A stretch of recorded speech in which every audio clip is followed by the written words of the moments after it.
Bonjour à toi, bienvenue dans ce nouvel épisode intitulé « Je teste le dropshipping en Afrique francophone ». Dans le précédent épisode, si tu ne l'as pas vu, je t'invite tout de suite à aller regarder car on a partagé énormément d'astuces. Donc pour faire un petit récap, dans le précédent épisode, on avait dit qu'il y avait 3 piliers pour pouvoir faire le dropshipping en Afrique. Le premier, ça serait de pouvoir trouver un produit à commercialiser, donc avoir un produit gagnant. Le deuxième pilier, c'est le fait d'avoir un statut. Donc, il vous faut impérativement avoir un statut pour être crédible auprès des différents acteurs intervenant dans le dropshipping, qui sont les régies publicitaires ainsi que les processeurs de paiement. Et dans le troisième pilier, c'était le fait d'avoir une boutique de marque.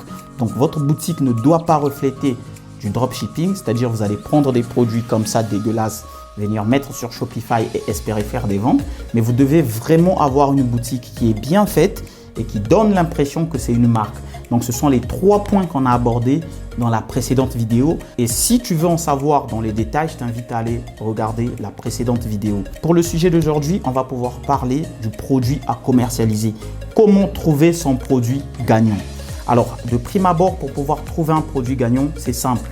Quoi qu'on t'ait raconté sur Internet, je suis sûr que tu as dû tomber sur plein de vidéos où on te promet des astuces miracles pour pouvoir trouver un produit gagnant. C'est du bullshit intellectuel de façon générale.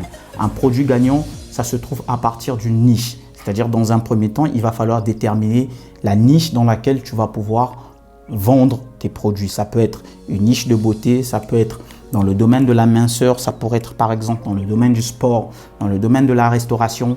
Il y a plein de domaines qu'on va représenter ici dans notre cas comme étant des niches. Une fois que tu as pu déterminer ta niche, pour pouvoir trouver le produit gagnant, c'est très simple. Ce que tu vas faire, c'est que tu vas espionner tous les régies publicitaires, par exemple Facebook et TikTok, et de voir les publicités qui tournent le plus, les différents produits qui se vendent. Une fois que tu as espionné les publicités et que tu es tombé sur pas mal d'éléments dans la niche que tu souhaites te positionner, la chose suivante à faire serait de comparer les différentes publicités que tu as pu voir. Je m'explique. Quand tu as 5 publicités de 5 différents produits, ce que tu dois faire, c'est de vérifier 3 critères. Dans un premier temps, il faudrait que le produit qui circule dans la publicité puisse avoir un effet waouh.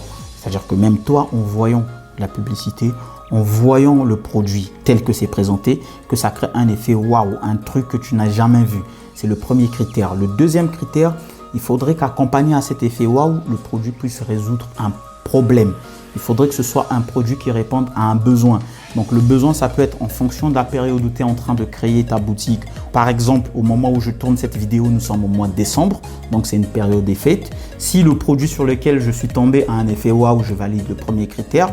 Le second critère, il faudrait qu'il résolve un besoin. Donc en l'occurrence, cette période du mois de décembre qui est une période de Noël. Donc, si c'est un produit qui est en rapport avec Noël et que tu sais que ça résout un problème ou que ça répond à un réel besoin, à ce moment, tu valides le deuxième critère. Et le troisième critère, il faudrait que ce soit un produit qui ne soit ni liquide. Donc, il faut que tu évites à tout prix de commercialiser des produits comme des laits de douche, des gels de douche, des pâtes dentifrice, des crèmes blanchissant les dents. Il faudrait éviter la plupart des produits qui sont liquide. À la limite, tu peux prendre un produit high-tech. Tout ce qui est liquide, généralement, tu vas rencontrer un problème au niveau des douanes, au niveau des processeurs de paiement qui contrôlent si la livraison elle est bien parvenue et tu peux avoir des délais de livraison qui sont assez longs. Alors, si tu as aimé cette vidéo, on se dit dans un prochain épisode, je vais vous montrer comment j'ai pu me positionner sur ma niche, comment j'ai trouvé un produit gagnant, quels ont été les facteurs qui m'ont conduit à sélectionner ce produit et surtout, comment j'ai pu mettre en place tout le processus de A à Z. Si tu aimerais découvrir toute cette partie, je t'invite à t'abonner et de ne pas rater le prochain épisode. On se dit à tout de suite dans un nouvel épisode.